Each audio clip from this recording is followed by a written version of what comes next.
Stories Philippines podcast.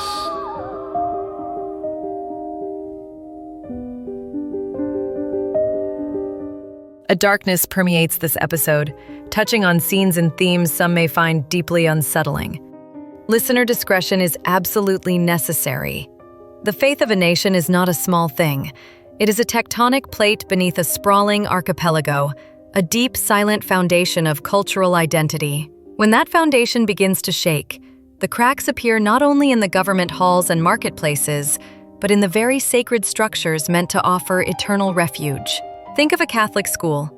Century-old stone, quiet and smelling of old wood and incense, where generations have knelt. Imagine the comforting weight of a nun's habit, a symbol of devotion and a life surrendered. Now, imagine a silence falling over those halls, a chill that has nothing to do with the night air, and the shadow of that devoted life is somehow wrong. The peace is broken. The faith itself is on trial, and the jury is the collective anxious spirit of an entire country. It is easy to believe in the ghost of a soldier who died a violent death, or a lover betrayed by human hands. It is another kind of terror entirely to face the spiritual echo of a vow broken, a belief shattered, a holiness corrupted.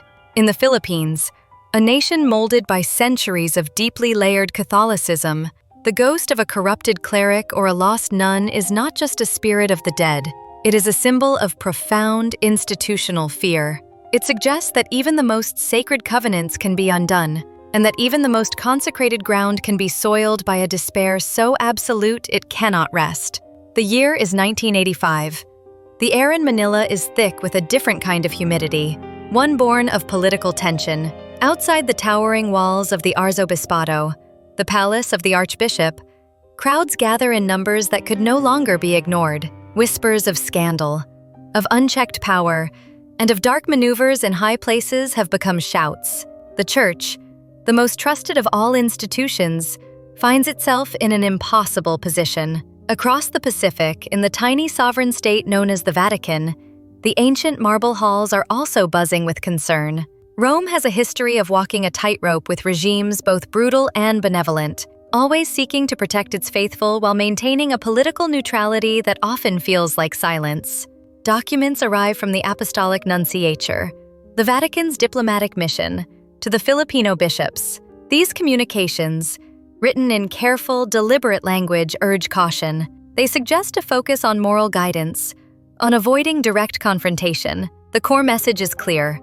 The Church must remain above the fray, a neutral harbor for all, but neutrality, in times of crisis, can feel like complicity. To the millions of faithful Filipinos already facing deep uncertainty, this perceived silence from their spiritual leaders created a void. Into that void, the darkness crept.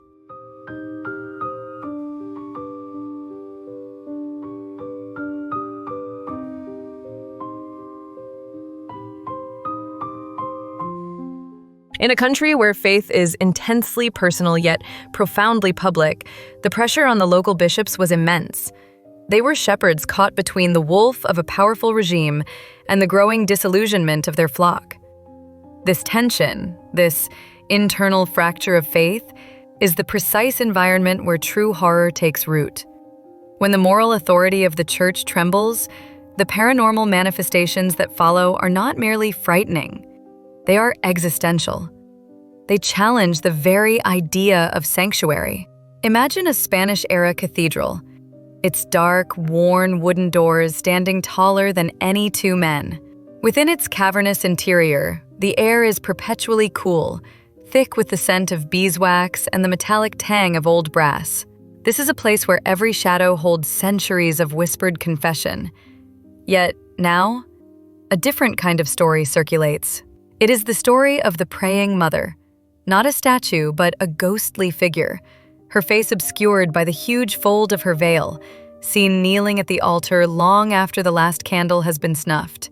These manifestations were a direct spiritual echo of the crisis, When people lost faith in the living institution, they found themselves confronted by the unsettling specters of its history. I am Jessica, and you are listening to Stories Philippines podcast, Season 3, Episode 5. One of the most persistent and culturally significant phenomena of that era was the alleged crying Madonna. Across different provinces, reports emerged of statues of the Virgin Mary, revered icons, that seemed to weep. In a small chapel in Batangas, for example, the image of Our Lady of Sorrows was said to have shed tears of oil. In a Manila suburb, a parish priest reported that his statue of the Immaculate Conception had moisture collecting beneath its eyes.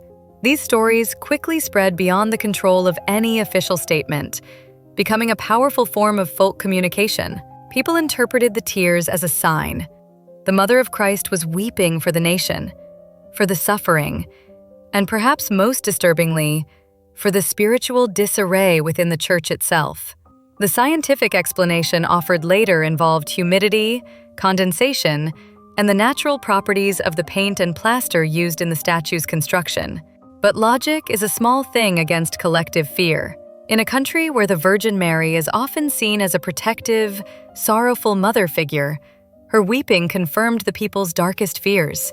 It validated the pain they were not allowed to express politically. The Madonna's tears were a cosmic, paranormal protest.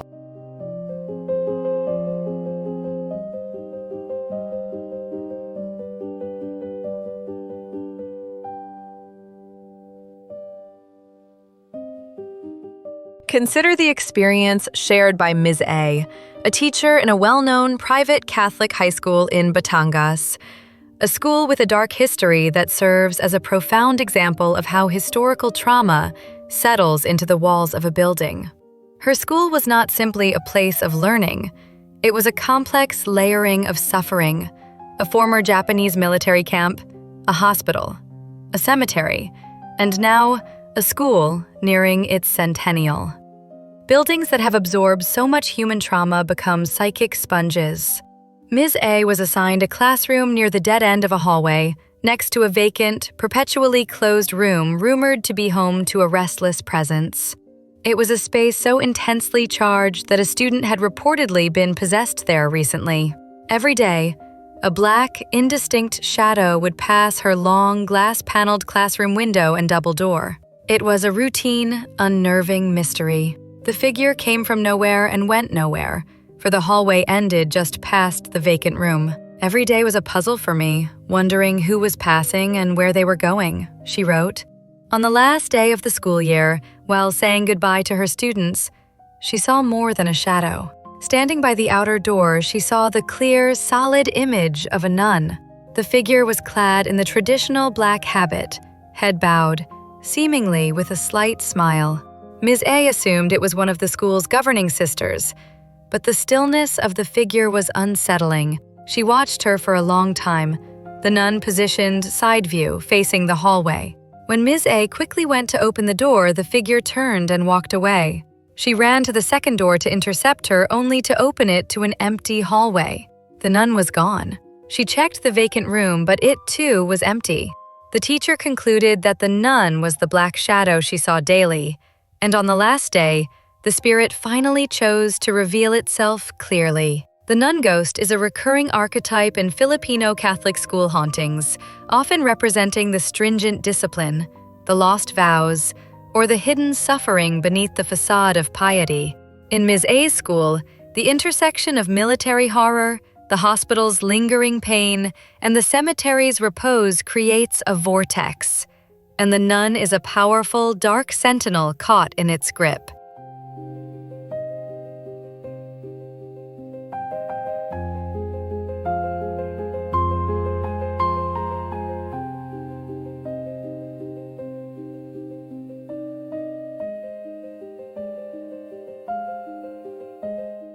The influence of these stories extends into the heart of Manila, where an anonymous student shared an experience from their high school days in a Catholic institution that, much like Ms. A's, was built upon layers of history.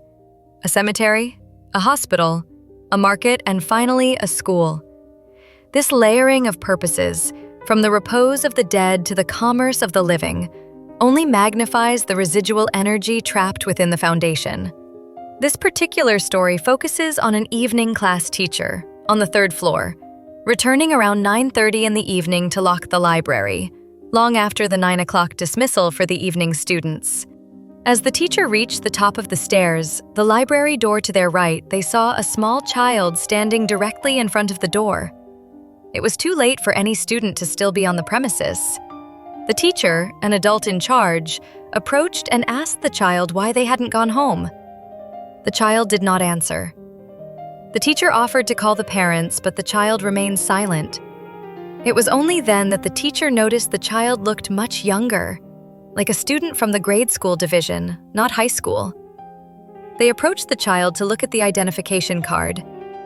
The sight of the card was a physical blow. The student number began with the year 1990, followed by an asterisk, a date that meant the child would have been a student decades before. The teacher's eyes widened and they instinctively stepped back. The child then looked up and gave a chilling, slow grin from ear to ear. In a moment of sheer panic, the only thing the teacher could think to do was to pray the Lord's Prayer, the most familiar and powerful prayer of the faith. The teacher began, "Our Father who art in heaven."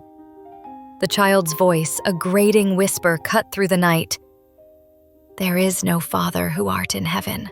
The Spirit toyed with the very foundation of the teacher's faith. This phenomenon, where the paranormal entity mocks or twists sacred words, is seen in many global traditions.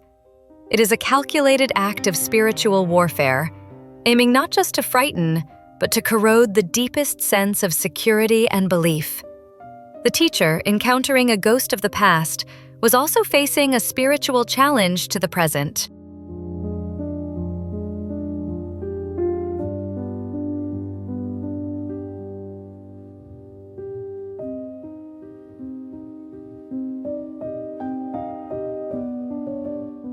The pervasive influence of the religious ghost, particularly the madre or nun, is further illustrated by the chilling encounter of Raven, who was a 40-year-old silent reader of spooky stories when he shared his memory from 1998. He was a first-year high school student at a prominent Catholic school in Quezon City, an institution where most of the instruction was carried out by nuns. Driven by the anxiety of his first-ever report, Raven arrived at school incredibly early, at 5:30 in the morning, an hour and a half before class started. The guard, amused, let him in, cautioning him to stay in his room. Raven ascended to the 3rd floor. He noted that a restroom was located before the rooms on each floor. Reaching his classroom, he was puzzled. His room was the only one with the front door wide open, all the lights on, while the rear door, usually open, was closed. He wondered if a classmate had arrived early, but the air conditioning was not running. As he neared the door, he saw a sister, an office staff nun, writing on the whiteboard. He could only make out the word "please" among the scribbles. He offered a good morning, but the nun seemed not to hear.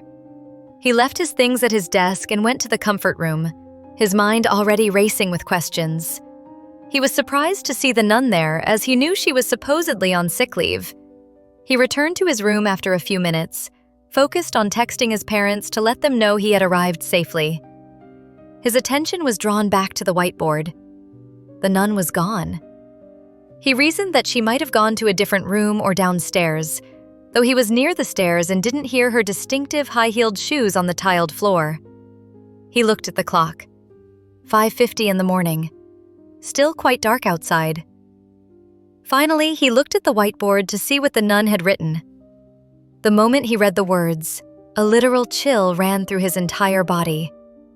The writing, now clearer, read, "Please pray for, I'm in hell." Terror seized him. He fled the room, ran down the 3 flights of stairs, and rushed out the gate to the security guard's post, trembling and pale. He asked the guard if he had seen the nun come down.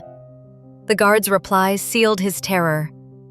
"She passed away yesterday afternoon. I thought they would announce it to you since you had 2 days off."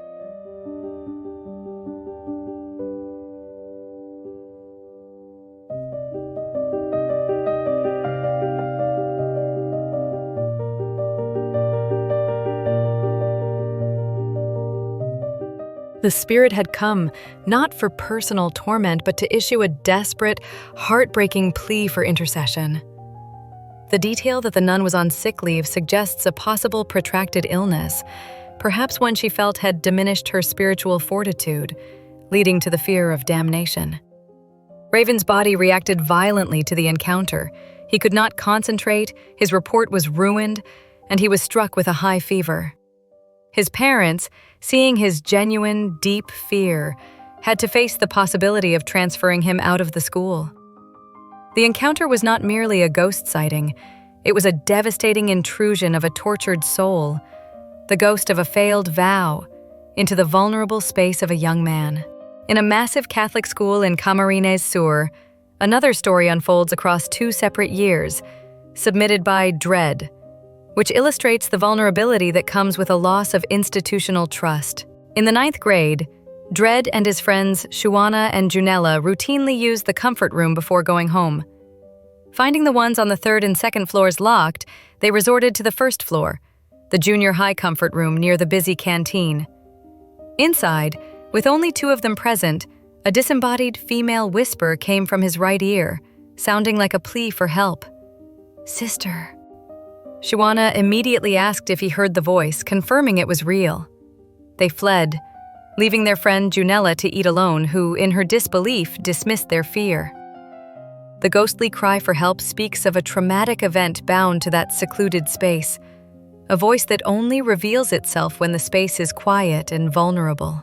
The next year, in the 10th grade, Dread habitually arrived at school early, around 6 in the morning, to avoid being sent home for tardiness. Alone on the 3rd floor, he could hear the sound of chairs being dragged and arranged in the rooms below, even though all the classrooms were locked and empty. He sat in the corridor outside his room, trying to distract himself on his phone. He looked across the courtyard to the adjacent building. He saw 2 figures, a woman and a child. Their faces were blurry, but he could not pull his gaze away. He watched the woman lean over as if preparing to jump. Just then, a classmate arrived, startling him. When he looked back, the woman and the child were gone.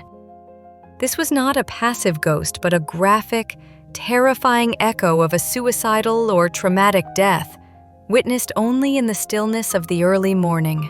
Dread's experiences highlight the common truth that old, large schools are layered with residual trauma, and that an individual's fear can be amplified when they are forced into solitude, whether by being alone in a deserted comfort room or by being the first to arrive at a silent, looming building.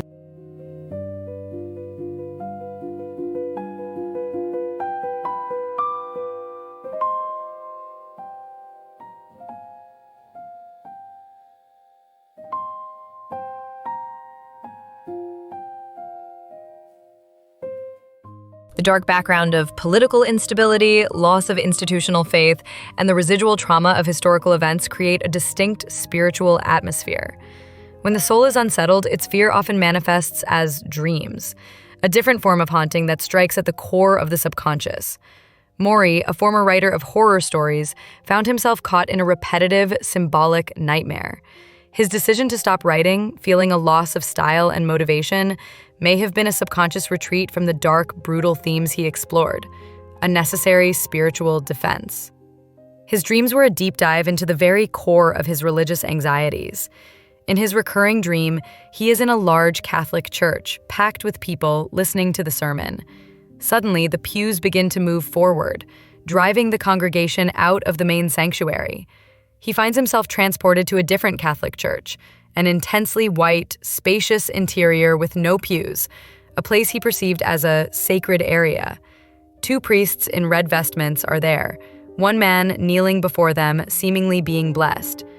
The moment the 2 priests turn and look at him, he is overcome with inexplicable fear and flees. He wakes up panting, heart racing.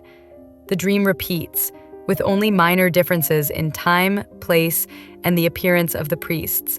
But the pattern is identical. The expulsion from the familiar church, the journey to the other sacred space, and the look of fear. The 3rd dream escalates the terror. It begins with a wedding in a non-Catholic church, specifically a Jehovah's Witnesses Kingdom Hall, which is abruptly interrupted by an earthquake. The congregation rushes to the adjacent Catholic church for safety, believing it to be a more secure, protected location. The wedding continues inside the Catholic church. He is again expelled from this familiar space and lands in the white, sacred area. This time, the priests are enraged. "Blasphemer! You must die. That is the command of the Lord," they scream, grabbing a sharp object and chasing him. He runs frantically, out into a desolate, weedy landscape, hearing their distant, echoing shouts, "You will die! You will die!" He hides, but the shouts follow. He comes upon a corpse with an arrow in its back. A man appears behind him saying, "That is the one who tried to escape and disobey the Lord, so he was killed." The man strikes him, and he wakes up in a sweat-soaked panic.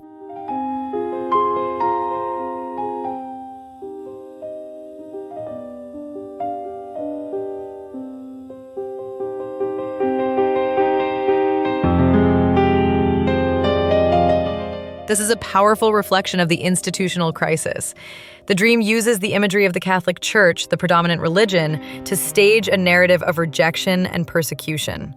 The moving pews suggest that the familiar foundation of faith is unstable and actively pushing the faithful out. The sacred area is not comforting. It is a place of judgment and, finally, violence. The appearance of the non-Catholic church in the third dream suggests an attempt to find safety outside the traditional structure, but the earthquake, the political and social tremor, drives him back, only to face ultimate judgment. The priests, representatives of the institution, become agents of wrath, not grace. Maury's dream is a psychological manifestation of the collective trauma of the era, the fear that the church, meant to be the savior, has become a place of unforgiving, violent judgment. It is the fear that even within the most protected walls, one is not safe from the terrifying demands of an authority that believes it has the absolute command of the Lord. In a similar vein, the account of Sam, from his junior high days at a Catholic school established in 1982, speaks to the persistence of these dark clerical ghosts. Sam disliked the school immediately. The smell of old wood and concrete, and the constant student rumors of ghosts, footsteps, and the deeply haunted chapel. One afternoon, his teacher detained him to deliver documents to the chapel's small office. The chapel was silent and the air was heavy. After dropping the papers, he was about to leave when he heard a quiet, muffled sobbing. A man crying. The sound came from the back of the chapel, near an old wall that concealed a tunnel entrance. The tunnel was rumored to have been an escape route for priests during times of unrest. Hesitantly, Sam approached. He looked down and saw him, a man in the old robes of a friar, seated on the edge of the stairs, head bowed and weeping. What stopped Sam was the figure's appearance. His hands looked dry and burned. His scalp was nearly bald, and his skin was a sooty gray and black, like charcoal ash. Sam asked, "Are you all right?" The crying stopped instantly. The friar began to laugh, a quiet, horrifying, grinding laugh. He slowly turned toward Sam. The sight of his face was paralyzing. His skin was blistered and peeling. His nose was gone. His eyes were black sockets, and his mouth was stretched into a vast, terrifying grin. Sam bolted, fleeing the chapel and never going back. The teachers later confirmed the story. The ghost was the soul of a priest who had committed suicide in that very tunnel, allegedly setting himself on fire in a fit of profound despair. Since then, his soul has been bound to the chapel, appearing to students who venture in alone.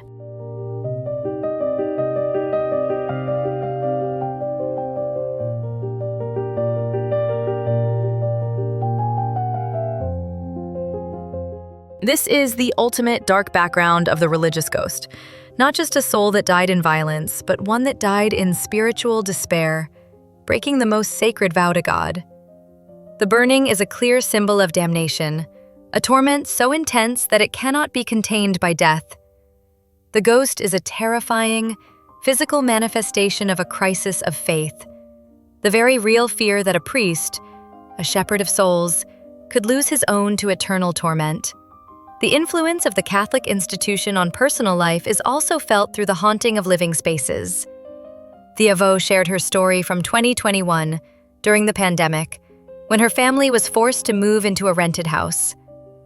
The experience of instability, the family separation, and the shared trauma of the time created a spiritual vacuum.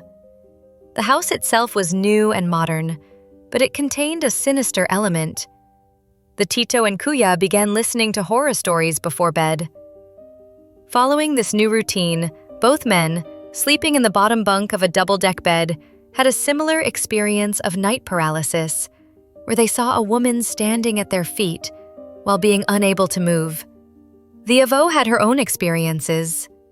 While bathing, the light would suddenly turn off and on. The faucet, which she had closed, would inexplicably turn on. Most terrifyingly, while the family was in the living room, a forceful, repeated knocking occurred at the front door.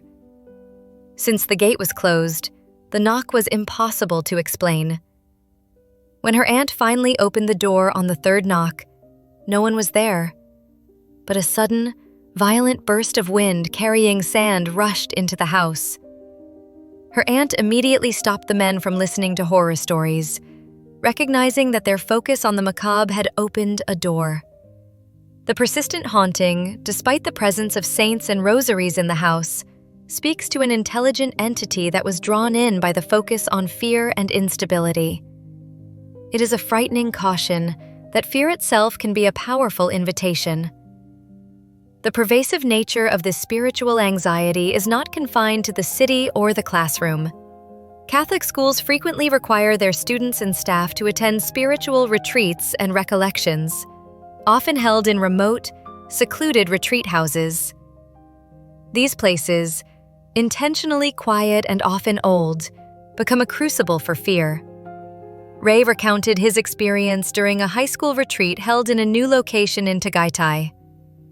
The 2-hour drive was exhausting. Due to the number of students, Ray found himself alone in a room, which he initially considered a stroke of luck for comfort. He noted that other groups were leaving, so his group would be virtually alone in the facility.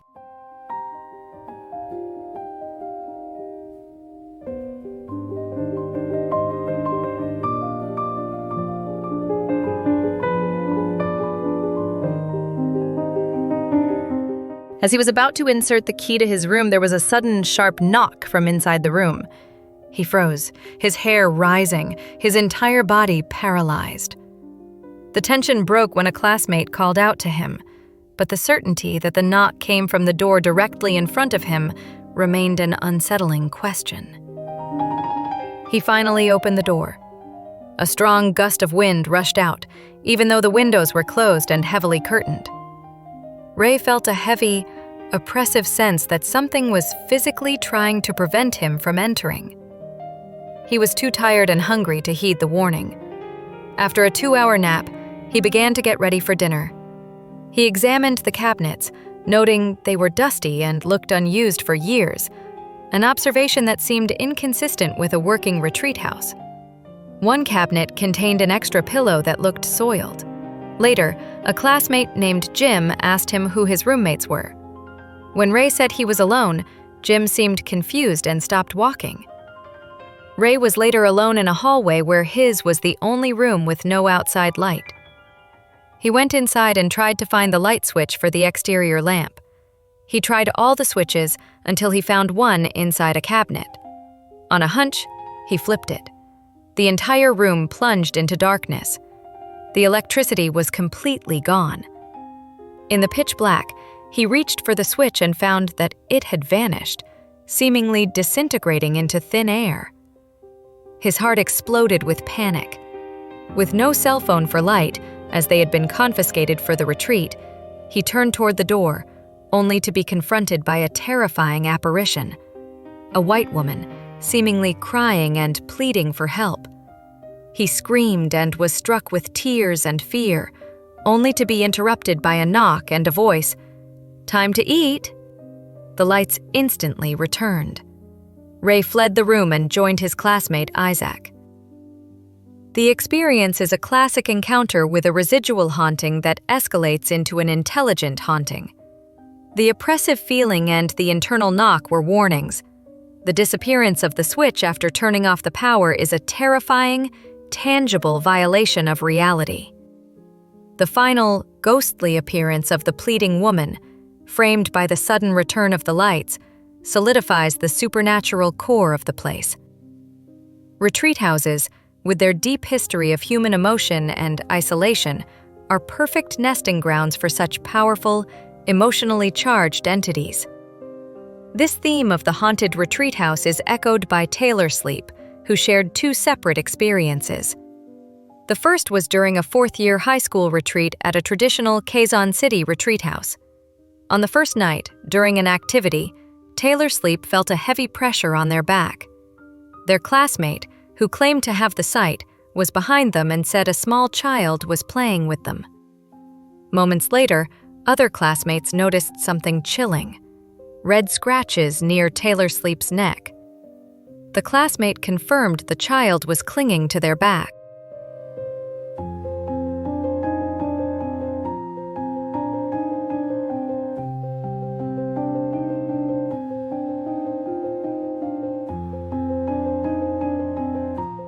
The second and more detailed experience occurred during a graduating college retreat at a Tagaytay retreat house, which was already rumored to be haunted. Again, the first night was the setting for the terror. The group was lodged in an unusual one-floor house separate from the main building.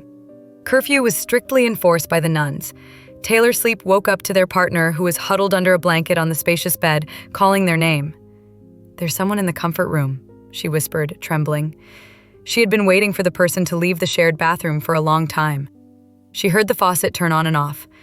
Then she heard the unmistakable sound of a bucket being shoved or moved inside the bathroom. The bathroom was a simple room with open, side-by-side cubicles, no windows, making it impossible for wind to be the cause of the sounds.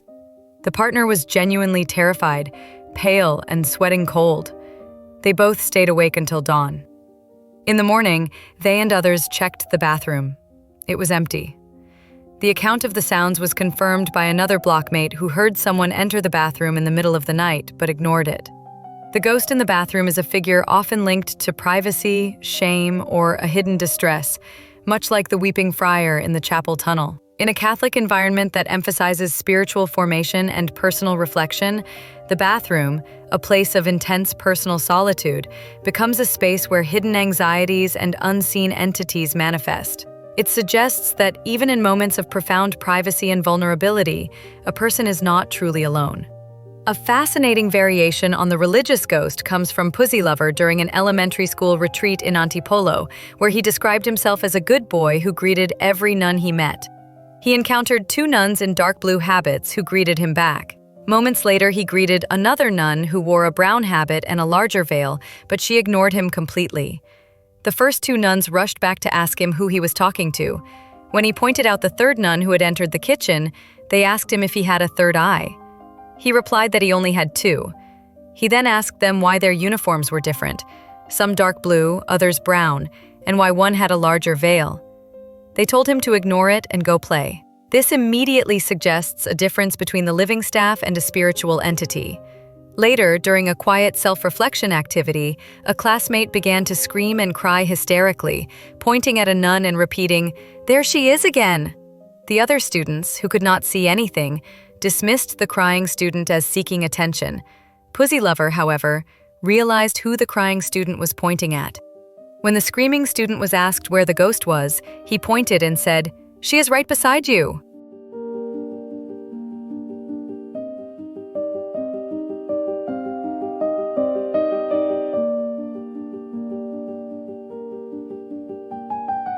Pussy Lover looked at the brown-habited nun who had ignored him earlier, who was now standing right beside him. He became upset with the screaming classmate. "That is mean of you. You are calling sister a ghost." She is always sad because of what you are saying about her." At this, the entire room fell silent. The hysterical student kept crying and insisting, "It is her! It is her! She has no face! Get away from her!" The other students panicked. A living nun grabbed Pussy Lover and pulled him away, telling everyone to pray to ward off the bad spirit. Pussy Lover looked back at the brown-habited nun, who then slowly walked away. He told the others, "Sister is gone now." The crying student immediately calmed down. Pussy Lover, however, refused to believe it was a ghost. He defended the nun, believing the girl was bullying her because of her sad demeanor. It wasn't until he was an adult that he was able to process that the faceless nun in the brown habit was indeed the spirit. The story is a powerful example of the empathetic eye versus the terrified eye. While the third eye sees the monster, the pure heart sees the victim of the bullying, providing a moment of unexpected grace to a tormented spirit. The spiritual anxiety of the era, the loss of trust, and the fear of the sacred being corrupted can even manifest as an encounter that defies easy classification. MHC recalled a childhood experience during a regular Sunday Mass at a Catholic church. After using the restroom, they returned to the main sanctuary looking for their companions among the crowded rows of pews.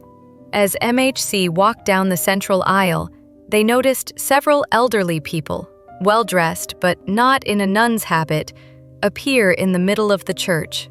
They seemed to be in a line. Then, the group simultaneously adopted a posture that MHC described as the posture of prayer often associated with other faiths, kneeling down and bowing their heads to the floor as if to kiss it. Confused, and thinking this was a necessary ritual, the child imitated them, kneeling and bowing. When MHC looked up, the elderly people were gone. This fleeting, shared ritualistic vision is a powerful, almost anthropological anomaly. It is not overtly terrifying like the burned friar or the grinning child, but it is deeply unsettling because it challenges the norms of the sacred space. The vision of a ritual not recognized by the Catholic Church, performed by elderly figures who represent tradition, suggests a historical or cultural layer beneath the accepted religious practice. It is the ghost of a hidden tradition, a moment of profound spiritual misalignment, or perhaps a vision of a lost pre-colonial spirituality briefly asserting itself in the Church's core.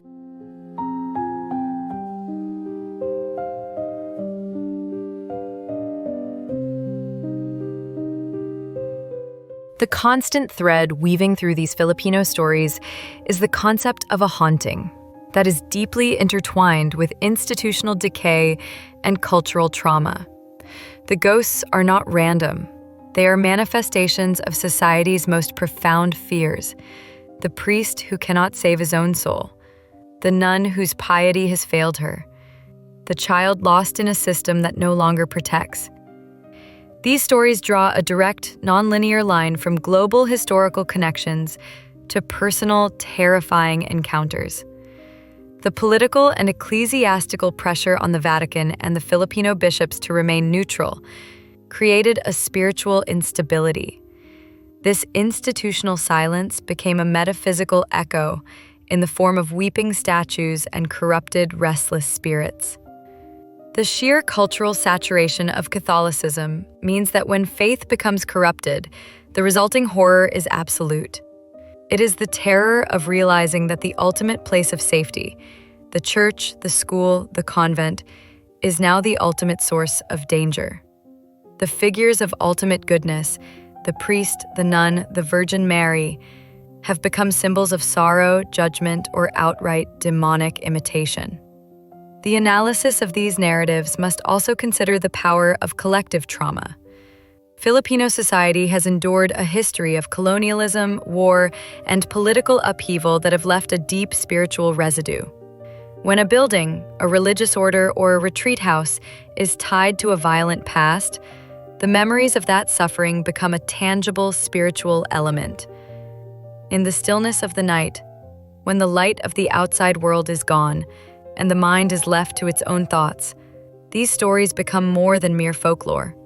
They are the nation's spiritual inventory, a horrifying catalog of what happens when the promises of the sacred are broken. They serve as a constant reminder that for every public act of devotion, there is a private darkness, a hidden despair that can linger long after the human life has passed. Do not allow these stories to simply pass through your mind as simple tales of the supernatural. Look for the deeper, darker connections. Look for the common thread of spiritual challenge.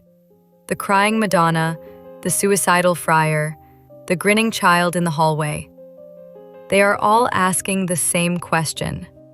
If the sanctuary is haunted, where then can a soul truly rest? Submit your stories to our email, stories.phpodcast@gmail.com. We are constantly searching for the unseen threads that connect the islands. The greatest darkness is not the absence of light, but the light that fails to keep the darkness out.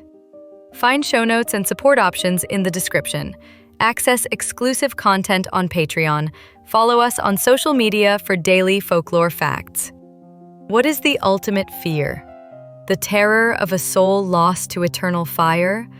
Or the terrifying discovery that the institution sworn to save you has become the means of your torment? The world is full of suffering. It is also full of overcoming it.